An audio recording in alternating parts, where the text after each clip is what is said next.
Welcome dear students, myself Daisy ma'am, and we are going to learn in this video about the germination of seed. We will see hypogeal and epigeal germination. So let's start. Seed germination actually में क्या है, मैंने आपको बताया था dormant state या inactive state seed की क्या होती है। सीड के अंदर जो एम्ब्रियो होता है वो डोर्मेंट स्टेट में होता है, इनएक्टिव स्टेट में होता है जब तक उसको फेवरेबल कंडीशंस नहीं मिलती हैं, और जब उसको फेवरेबल कंडीशंस मिल जाती हैं तो वो एक्टिव हो जाता है और सीडलिंग मतलब प्लांट में डेवलप होना शुरू हो जाता है। So the embryo in dry seed remains inactive और dormant. Under favourable conditions it become active and develops into a small seedling. The process by which the inactive embryo in seed becomes active and begin to grow is called seed germination. तो seed germination वो process है जिसमें seed के अंदर जो inactive embryo है जब वो active हो जाता है, अब वो grow करना start कर देता है, तो उस process को seed germination बोलते हैं। Thus, seed germination is a process during which the food reserves present in a seed are used by the embryo and it starts to grow into a seedling. Seed germination वो process होता है जिसमें seed के अंदर जो reserve food present होता है उसको एम्ब्रियो यूज़ करना स्टार्ट कर देता है और वो स्टार्ट हो जाता है सीडलिंग में ग्रो करने के लिए। A freshly form seed normally does not germinate even if the condition for seed germination are favourable. Freshly formed होती है आफ्टर द फर्टिलाइजेशन, वो इमीडिएटली जर्मिनेट नहीं होती है, चाहे उसको कितने भी favourable conditions suitable favourable conditions मिल जाएं फिर भी वो इमीडिएटली ग्रो नहीं करती है। इसलिए क्योंकि सीड को एक डोमेंसी पीरियड से गुजरना ज़रूरी होता है, ठीक है, इनएक्टिव स्टेट से गुजरना ज़रूरी होता है ताकि उसके अंदर कुछ फिजियोलॉजिकल चेंजेस हो सकें, क्योंकि ये फिजियोलॉजिकल चेंजेस सीड को प्रिपेयर करते हैं ग्रो होने के लिए। Next is types of germination. There are two types of seed germination. दो तरह के सीड जर्मिनेशन होते हैं, इपीजियल होता है और हाइपोजियल होता है। तो इपीजियल पहले हम देखेंगे। In this type of germination the cotyledons come above the surface of the soil into the air and light due to rapid growth and elongation of the hypocotyle. इस टाइप ऑफ जर्मिनेशन में क्या होता है, कॉटलिडेंस जो होती हैं वो soil के सरफेस पे आ जाती हैं और एयर और लाइट के कांटेक्ट में आती हैं, और ये इसलिए होता है क्योंकि उनके अंदर जो हाइपोकोटाइल होता है वो बहुत तेज़ी से ग्रो करता है और वो इलोंगेट हो जाता है, मतलब कि वो लंबा हो जाता है। ठीक है, हाइपोकोटाइल बहुत फास्ट ग्रो करता है, लंबा हो जाता है, जिसकी वजह से कॉटलिडेंस जो है वो सॉइल के बाहर आ जाती हैं, सरफेस पे आ जाती हैं। कॉटलेडेंस ग्रीन कलर में चेंज हो जाता है और वो कुछ समय के लिए फूड बनाना शुरू कर देता है, और इस फूड को जो वो ग्रोइंग स्टेम है वो यूटिलाइज करती है। और कुछ समय के बाद में क्या होता है कि ये कॉटलेडेंस जो हैं जो सॉइल के बाहर आ गई थी, फूड प्रिपेयर करने लगी थी, ये फॉल ऑफ हो जाती है, गिर जाती है, और जो प्लांट उसमें से ग्रो कर रहा है वो इंडिपेंडेंटली ग्रो करना शुरू कर देता है। तो इसकी एग्जाम्पल हैं bean, gourd, castor, cotton and tamarind. इनमें इपीजियल जर्मिनेशन होती है। Then hypogeal germination. इस टाइप ऑफ जर्मिनेशन में क्या होता है, सीड जो होती है सॉइल के अंदर ही रहती है, और ये इसलिए होता है क्योंकि इसमें एपिकोटाइल जो है वो हाइपोकोटाइल से ज़्यादा तेज़ी से ग्रो करता है और वो लंबा हो जाता है, जिसकी वजह से कॉटलिडेंस सॉइल के अंदर ही रहती हैं। तो इपीजियल जर्मिनेशन में क्या होता है, कॉटलिडेंस जो है वो ग्राउंड के ऊपर पुश्ड होती हैं क्योंकि इसमें हाइपोकोटाइल लंबा हो जाता है, और हाइपोजियल जर्मिनेशन में कॉटलिडेंस जो होती हैं वो अंडरग्राउंड ही रहती हैं क्योंकि इसमें इपिकोटाइल इलोंगेट होता है। तो यहाँ पे आप डिफ्रेंशिएशन देख सकते हैं, यहाँ पे इपीजियल में हाइपोकोटाइल इलोंगेट होने की वजह से कॉटलिडेंस जो है वो सरफेस पे आ जाती हैं सॉइल के, और हाइपोकोटाइल में हाइपोजियल में क्या होता है कि जो इपिकोटाइल होता है वो लंबा हो जाता है, जिसकी वजह से कॉटलिडेंस जो है वो सॉइल के नीचे ही रहती हैं। तो इसका एग्जाम्पल आप देखेंगे gram, pea, maize and rice, ये आपके हाइपोजियल जर्मिनेशन के एग्जाम्पल्स हैं। Next we will learn germination in bean seed. Bean seed जो कि डाइकॉट सीड है, इसमें 2 कॉटलेडेंस होती हैं। तो यहाँ पे हम इसमें देखेंगे कि इसमें किस तरह का जर्मिनेशन होता है।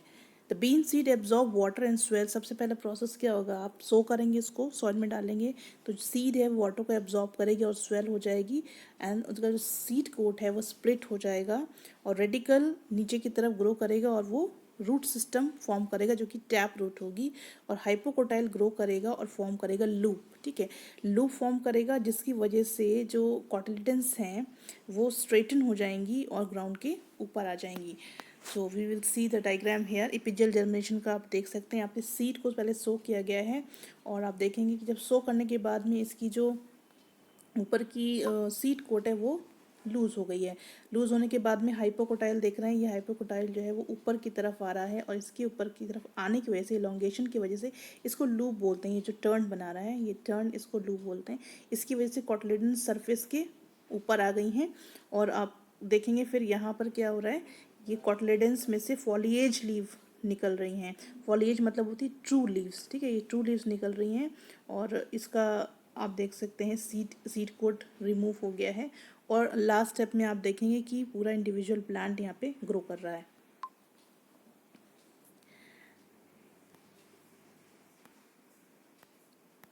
देन जर्मिनेशन इज दस इपीजियल। इपीजियल जर्मिनेशन में क्या होता है, जो कॉटलिडन्स होती हैं वो सरफेस के बाहर आ जाती हैं, तो बीन सीड के अंदर इपीजियल जर्मिनेशन होता है।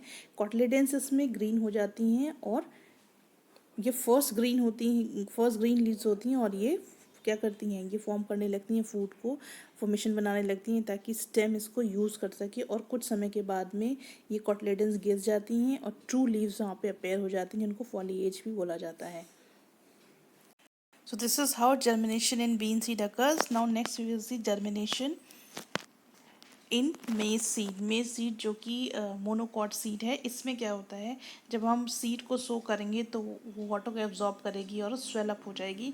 उसके बाद उसमें जो कॉटलेडन है, जिसको स्क्यूटलम बोला जाता है, वो सॉइल के ऊपर नहीं आएगी, ठीक है। सॉइल के ऊपर जब नहीं आती तो वो किस तरह का जर्मिनेशन होता है, हाइपोजियल होता है। तो हम यहाँ पे पढ़ने जा रहे हैं इसमें हाइपोजियल जर्मिनेशन। तो इसमें क्या होता है कि जो स्क्यूटलम के ऊपर लेयर होती है, इपीथीलियल लेयर, ठीक है, स्क्यूटलम क्या है, कॉटलेडेंस है, उसके ऊपर एक इपीथीलियल लेयर होती है। ये जो इपीथीलियल सेल्स होते हैं ये एंजाइम को सिक्रीट करते हैं जो कि एंडोस्पर्म में जो फूड स्टार्च के फॉर्म में है उसको चेंज कर देते हैं शुगर में। Then the cotyledon or scutellum helps in absorbing the converted sugar which is transferred to the radicle and the plumule to used up. तो cotyledons help करती हैं इस converted sugar को कि ये ट्रांसफ़र हो जाए रेडिकल और प्लम्यूल में, ताकि वो उसको यूज़ करें और ग्रो करें। तो बहुत रेडिकल और प्लम्यूल ग्रो होते हैं और ये पेरिकार्प यानी कि फ्रूट और पेरिकार्प और टेस्टा को ये पियर्स करते हैं, उसमें होल करते हुए ये बाहर की तरफ ये ग्रो करने के लिए बाहर निकल जाते हैं।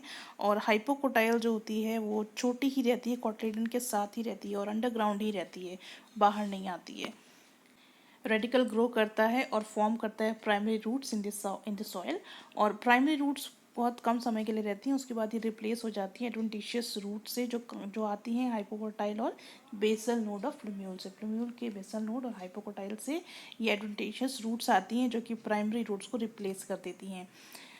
और बहुत जल्द ही इसके बाद क्या होता है, जब प्लम्यूल होता है वो कोलेपोटाइल को ब्रेक करता हुआ उसकी टिप से ऊपर की तरफ ग्रो करना स्टार्ट करता है बहुत तेज़ी से। कोलेपोटाइल क्या है, कोलेपोटाइल प्लम्यूल के बाहर की शीट को बोलते हैं। देन कोलेपोटाइल कुछ समय के बाद झड़ जाता है, जैसे ही इसमें फर्स्ट कॉटलेडेंस या फर्स्ट लीव्स जैसी अनफोल्ड होती हैं वैसे ही कोलेपोटाइल झड़ जाता है। और ये जो आपको पूरा प्रोसेस है ये आपको हाइपोजियल जर्मिनेशन की तरफ आपको पॉइंट आउट कर रहा है, क्योंकि ये सारे कैरेक्टरिस्टिक्स हाइपोजियल जर्मिनेशन में होते हैं। तो I show you the diagram here, this is the diagram. यहाँ पे आप देखेंगे कि मेज सीड को शो किया गया है। ऊपर आपको दिखाई दे रहा है coleoptile. Coleoptile is a sheath of plumule और बेस में रेडिकल है। रेडिकल आप देखिए नीचे की तरफ जा रहा है सॉइल के अंदर, ये प्राइमरी रूट को फॉर्म कर रहा है। Coleorhiza is the sheath of the radical.